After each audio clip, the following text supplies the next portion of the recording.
people will have them in the chat. Indeed. Generic intro. The trade.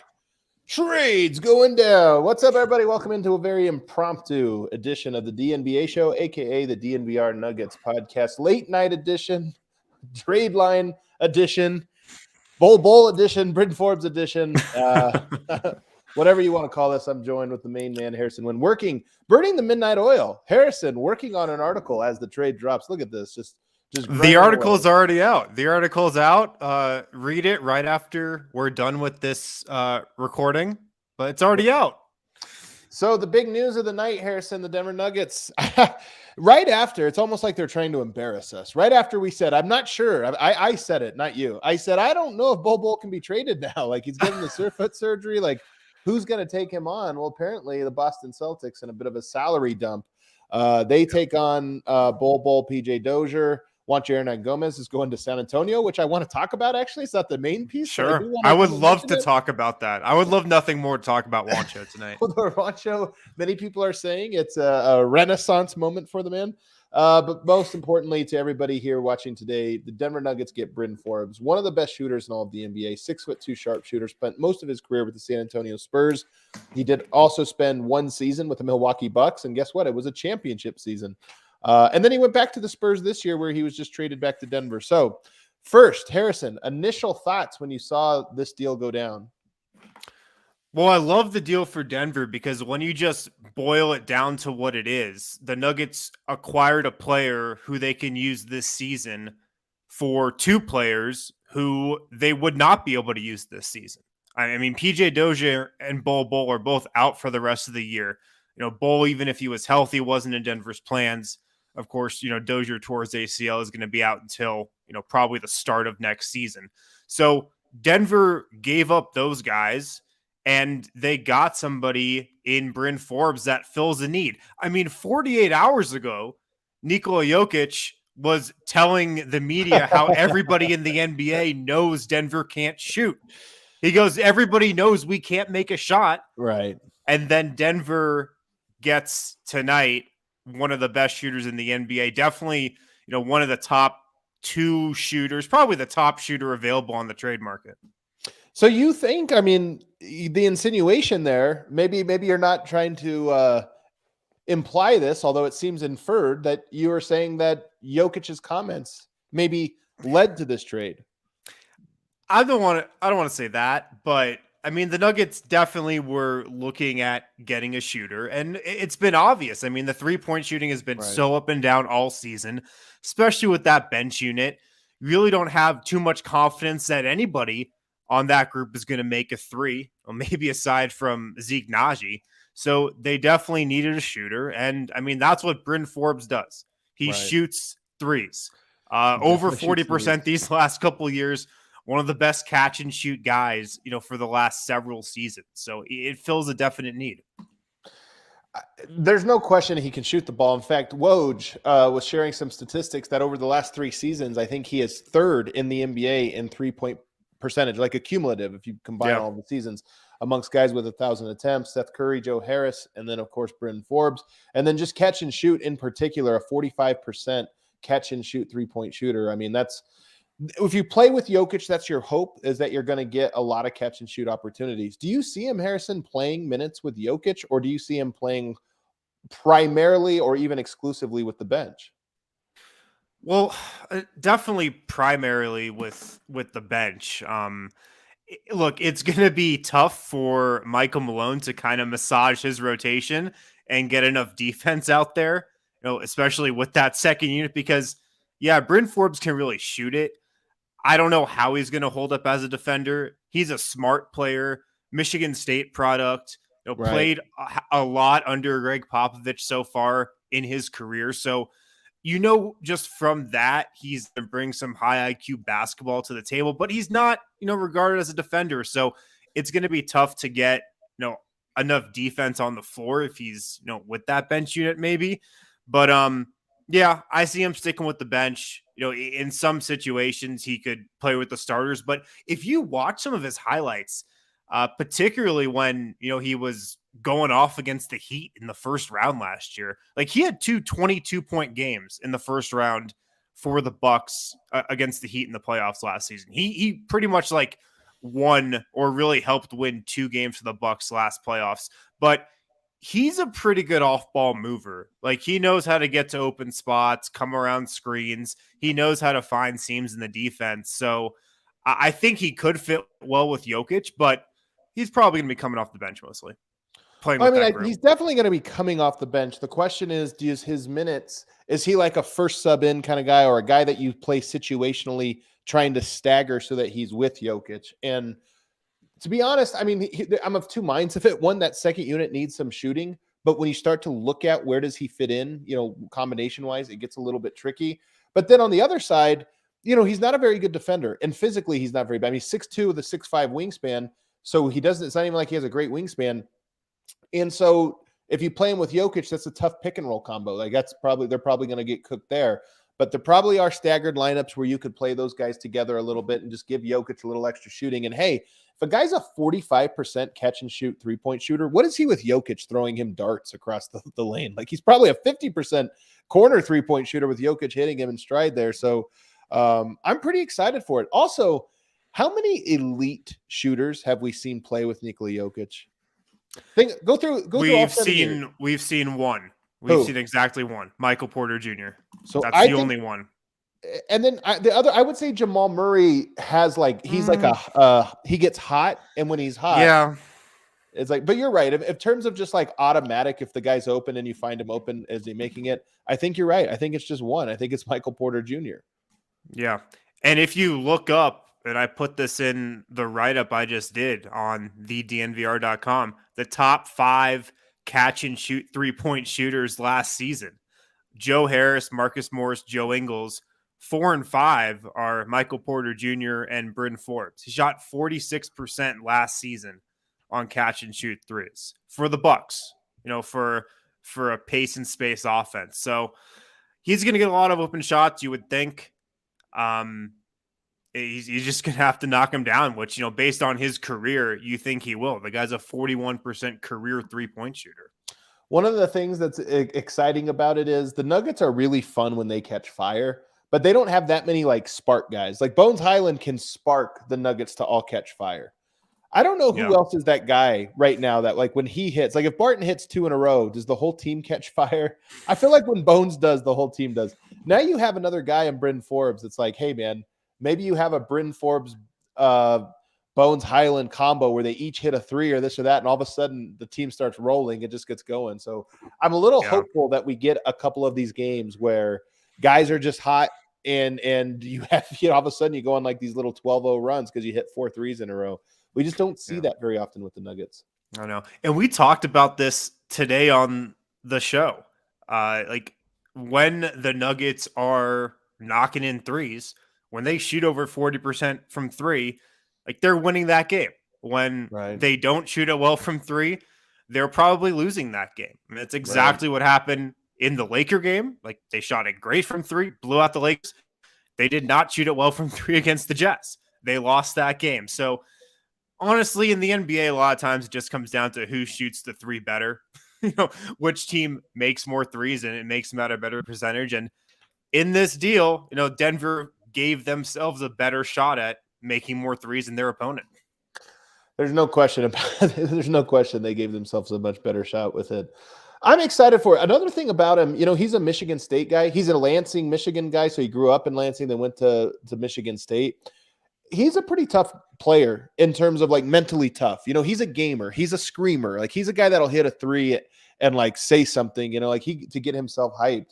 And I think Malone likes those kind of guys that just play with a little bit extra fire. And look, to be 6'2" in this league, especially his size, you've got to do something well, and you got to have a competitive spirit to you. So I'm excited. Now let's get to the hard part. But before we get to the hard part, let's get to the fun part.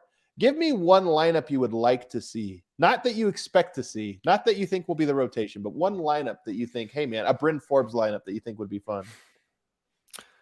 Well, I want to see him out there with Jokic. So Okay. let's throw Jokic out there. Every We, lineup is 20 times more fun with Jokic. it's usually a good place to start. Great starting point. We're gonna need some defense out there. So let's throw Aaron Gordon. Okay. Let's throw a Will Barton. You know what? I just want to see maybe Bryn Forbes with the starters, but with Bones Highland in there Bones instead of Highland Will Barton. and Monte Morris. So Bryn Forbes, Monte Morris, and Barton out. Yeah. So Bones, Forbes, That's good shooting right there. It's a great shooting backcourt. Not a lot of defense. Gordon, Jokic, and then one more. Who is it? Who's the one more? Are you going Jeff Green? Are you going Barton? Are you going Davon Reed? Mr. I think you might want Barton out there. Just get a little bit of more size, some ball handling too. Okay. My fun lineup, this is not what I think we will see, but my fun lineup has Bryn Forbes out there. It's got Jamal Murray out there, Michael Porter out there, Aaron Gordon as your defense, and Yoke. Now, here's why. Aaron Gordon can put pressure on cuts and post-ups and try to play that gravity. But if you give him Murray, Porter, and Forbes, 3 automatic buckets if you leave them open, that's maximum spacing. And look, man, I don't. Do you think that lineup plays 1 minute this season? Yes, I'm going to go ahead and say yes. I think it plays 1 minute. And here's why. The hard part about this is my anticipation is Michael Porter will be back for 6 games. So it's going to have to happen in short order. But here's the thing we've always wondered, and we've never had the bodies to try it out. What would happen if you gave Jokic 3 or 4 guys that you can't leave open? Jokic is elite, maybe the best of all time at the double's coming, let me find the open man. If you give him 4 guys, 3 or 4 guys that are just an absolute punish when you double off, I want to see what happens. And then on top of that, Yoke's gotten so good one-on-one. What do you do if you can't double? If you're just hey, we're going to play straight up. DeAndre Ayton's out there. We're just going to guard him straight up with Ayton. I'm sorry, Jokic going to go for 50, and it's going to be an easy 50. So the Nuggets have never had the combination of players to try this, and Bryn Forbes, at least in theory, gives them another guy that's a can't leave. Well, what I was thinking with my lineup is you have Bones and Barton, 2 guys that can run pick and roll, handle the ball, get into the defense. You've got Jokic, you've got Gordon out there in the dunker or spacing the floor in the corner. And then, Forbes is just the shooter that those guys can all kick out to. Right. Defensively, here's the thing that's interesting for me defensively, because obviously you talk about the second unit right now. You've got Facu, who's a good defender. You've got Austin Rivers, who's a good defender. You've got Davon Reed, who's a good defender. So you look at it and go, you replace any of those guys with Bryn Forbes, you're adding a weak defender, so you should be weaker. Yeah. But here's the thing. More important than whether or not you have good defensive players, a better indicator of how a possession is going to go is, did you score a bucket on the other end? Meaning, is the other team taking it out and you are set, or are you getting back on defense? And we know that second unit has caught itself in ruts where it would be 5, 6, 7 possessions without a bucket, and all of a sudden you're always playing scrambled. So even though you get weaker on defense from a personnel standpoint, you might actually get stronger on defense just by virtue of you get to play set defense a little bit more. Yeah. Yeah, no, I could see it for sure. The Nuggets have gotten killed in transition defense this season. I mean, transition defense, it's just a joke a lot of times with this team. It's a lot easier to play defense when you're scoring more. Yeah. That's the easiest way to get your defense set. So let's do the hard part now. What is not the fun lineup? What is the actual lineup now? The actual second unit lineup. The actual lineup is Facu, Bones. You're starting with Facu, Bones? Okay. Well, I mean, who's the point guard? Who's the point guard of the second unit? This is what I'm asking you. I was going to say Facu, Bones, Bryn Forbes, Zeke Naji, Jermichael Green. That lineup's getting murdered on the perimeter. That's 3 tiny. I didn't say that's the lineup I'd play. Well, this is what's hard about it. I honestly don't know what the answer is. My suspicion is that Facu probably gets his minutes greatly reduced, if not cut, in some games. And I don't know who the point guard is, because the only point guards you have on this roster at the moment are Monte Morris and and Facu. And then you have secondary point guards, not true point guards, but secondary ball handlers in Will Barton and Bones Highland. Can Bones Highland be the point guard for a second unit? Can you make Bones Highland your one and have Bryn Forbes be your two? And if so, does that mean Barton is your three? Like, is that the combination of players you have to get to? A Bones, Bryn, Barton, triple Bs? Well, that would be the best case scenario if Bones is your backup point guard, but Popeye Jones doesn't think he's that. I wonder if Michael Malone thinks differently, but like when the Nuggets put Bones Highland at the one under Popeye Jones, he apparently didn't know any of the plays. So I would love for that to be Bones Highland. Like Facu's more of the natural point guard, and the Nuggets talk a lot about Bones like he's a two. So yeah, we'll see. Yeah, I do not see Facu and Bryn Forbes having a successful. Like they might have a one-off here and there where they just make some shots, but I just don't see that working. That is really small. I mean, we've talked about mini lads lineups. That's a really mini lad lineup. I mean, Bryn Forbes, he's 6'2", so he's not 5'9" like Marcus Howard or 5'11", whatever they have enlisted, but he's not big. He's like slender sized. You know what I mean? He's not going to be able to like Devin Booker, for example, can like take him to the post and just like back him down. He's too, and Devin Booker's not a big guy. So that's why I just don't see it working. And then you have the Austin Rivers piece to this. Like Austin Rivers has been good for the Nuggets, defensively. I don't like when you don't give him enough shooting. When he has to be the floor spacer, he's not good enough. But if you have a Bryn Forbes out there, does it help? I don't know. So I look at this and I go, Barton has been coming out early. We know the Nuggets have used Barton to try to stagger the bench. I think that continues to happen. And maybe Davon Reed plays more minutes with the first unit. I actually would like that. I think Monte Morris maybe even starts to come out a little early, and we see Bones Highland play more minutes with that first unit alongside Jokic. I wouldn't mind that at all. And then you have a little bit more stagger, so Bryn Forbes makes sense. He plays a little bit with Bones and Barton. He plays a little bit with Monte and Barton. He plays a little bit with Monte and Davon Reed around him. And to me, that's how you make it make sense. Maybe you even play him with like one of those guys in Austin Rivers at the three. But Facu, to me, is the guy you probably cut out. And I think Denver just rolls with Bones and Barton as a combo. No one point guard, but two like secondary guards on the court. Yeah, I mean that would lead to the best overall bench lineup, I think. Yeah. So yeah, I don't know. We'll see. Anything you want to say here as we now, I think for this time, the trade will probably go through in large part. I don't know how this works. When you buy a home and they give you the report that says, hey, just so you know, the deck is broken, or something like that. You can't back out of the house because you've like, hey, the deck's broken. Yeah, we told you that when you made the offer. Like it was Brad Stevens off of Twitter all day? Did he know that Bol had surgery? Hey, look who it is. What's up, fellas? I hope Brad Stevens got the memo and saw that Bol had surgery today. You think he didn't? Wow. The newest member of the Sticky Bandits is here. It's Brendan Vogt. Oh, is that because there's a beanie on my head? That's really all it took was a beanie. I should know better than to get on this show wearing anything. Anything, you're going to get a comment. No, Vogt. So, I mean, obviously we're talking this deal here. Actually, we're moving to Bol for a second. Do you have any final thoughts now for Bol Bol as this is officially over? We think officially. None that I haven't shared already. It is true. We already did have the funeral. That's the thing. Our eulogy.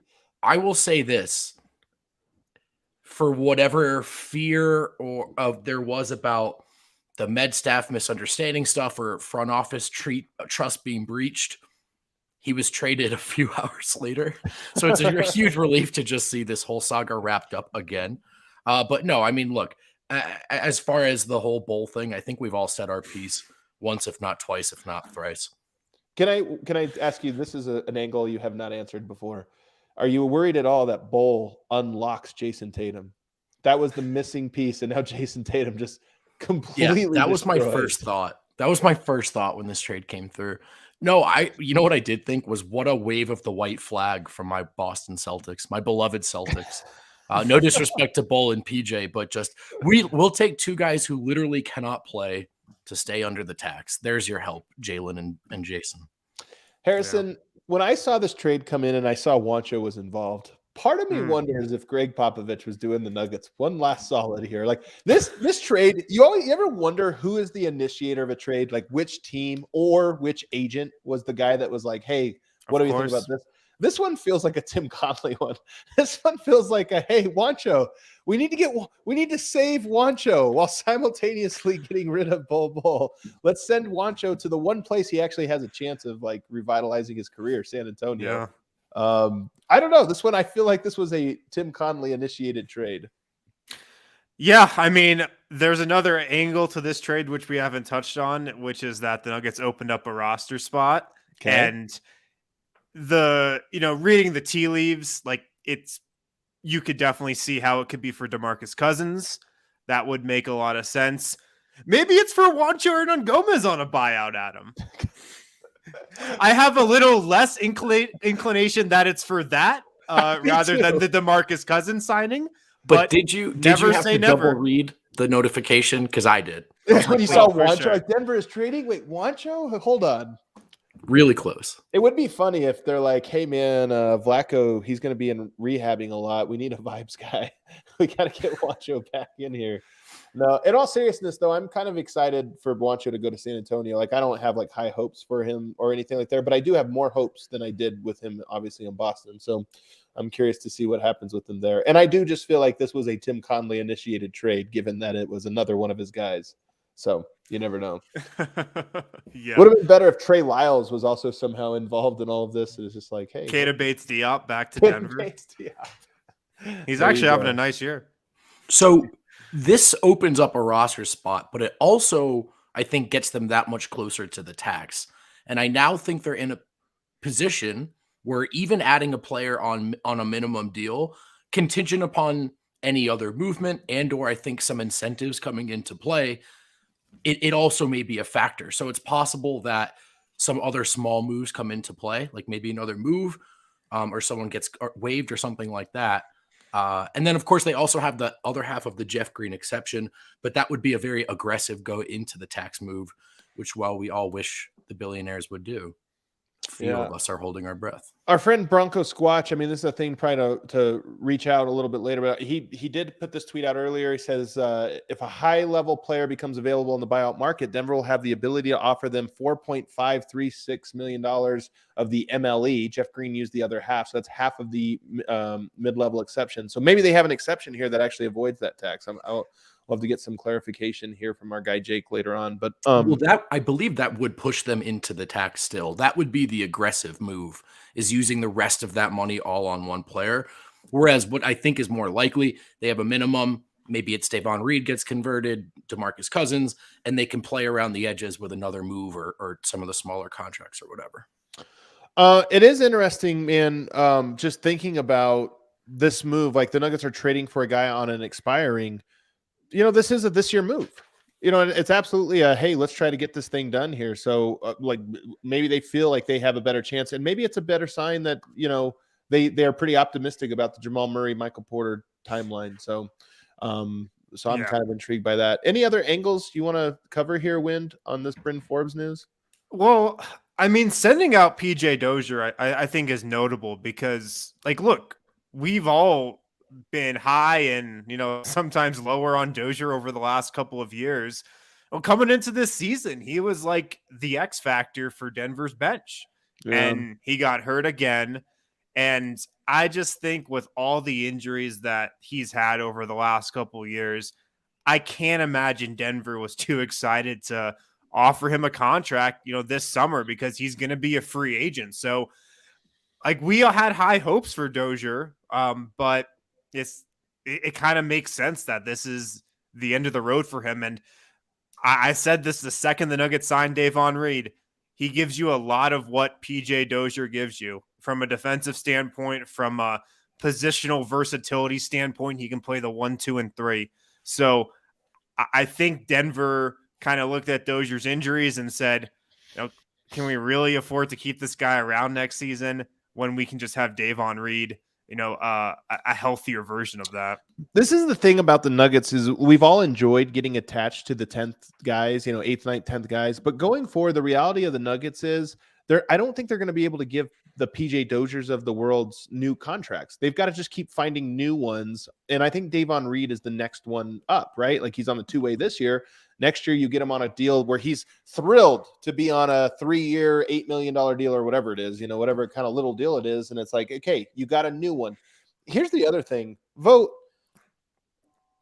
Do you like Reed more than Dozier? Dozier more than Reed? How do you feel about that so far?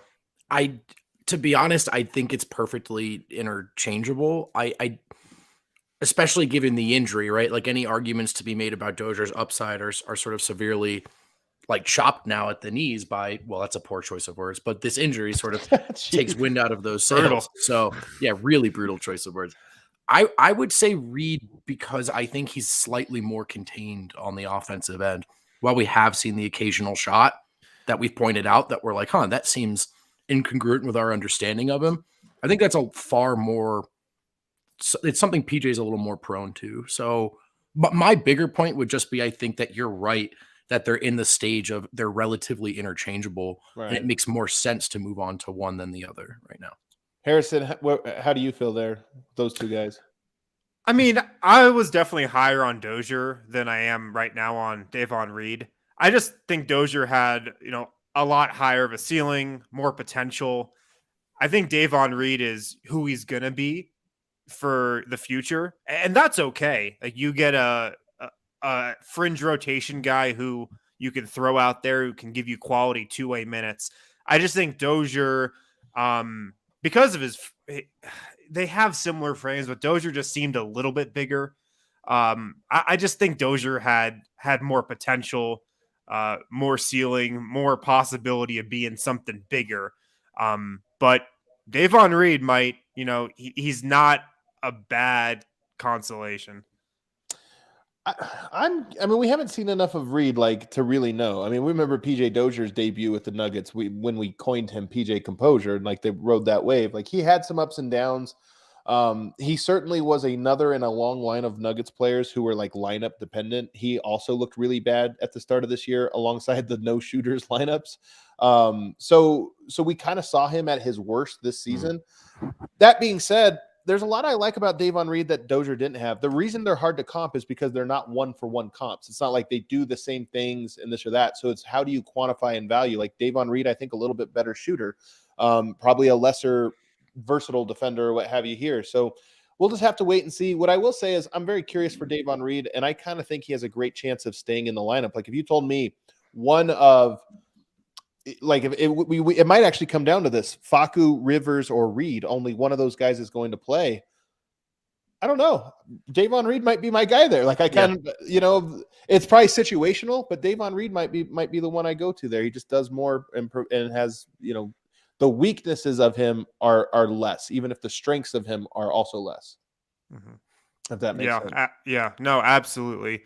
The last thing I've got though is it's funny. Everything that happened over the last 24 hours kind of led into this trade. Jokic's comments 2 nights ago after the loss to the Jazz about how everybody knows they can't shoot.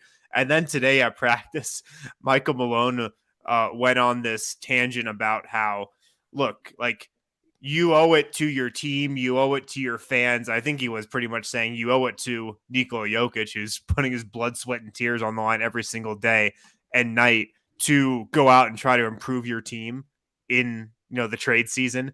And he was like, I'm not expecting anything big, but my talks with Tim Connelly are probably going to ramp up here in the, next couple weeks. And sure enough, later that day, today, they pull off the trade. And I just think it shows that, Denver still has its eyes set on a long playoff run. They're still kind of crafting their team for as deep of a postseason run as possible. Yeah. I think, Jamal Murray's getting closer and closer. There's still a chance Michael Porter Jr. returns this season. So I think Denver's still pushing forward, and they should, because they owe that to Jokic. That's, first and foremost. Strong agree, man. It's interesting. It's a little move, but I'm excited by it. Probably won't finalize for a couple days. So, we're not going to see Bryn Forbes tomorrow, I don't think. But we assume that Boston knows about Bol this time. Can you imagine? I just can't imagine if this somehow also got canceled in 2 days and we're like, what? I mean, yeah. Is this still contingent on a physical or no? Well, yeah, who knows? But I will say that the Nuggets play Detroit back to back. They play them on Sunday and then again, I think on Tuesday, one at home and one on the road. So Bryn Forbes might make his debut against Rodney Magruder.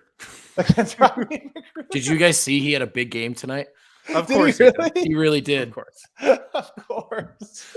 Just Rodney Magruder banging threes back and forth. Last thing I'm going to say here, and I'm really going to hype up my guy Harrison.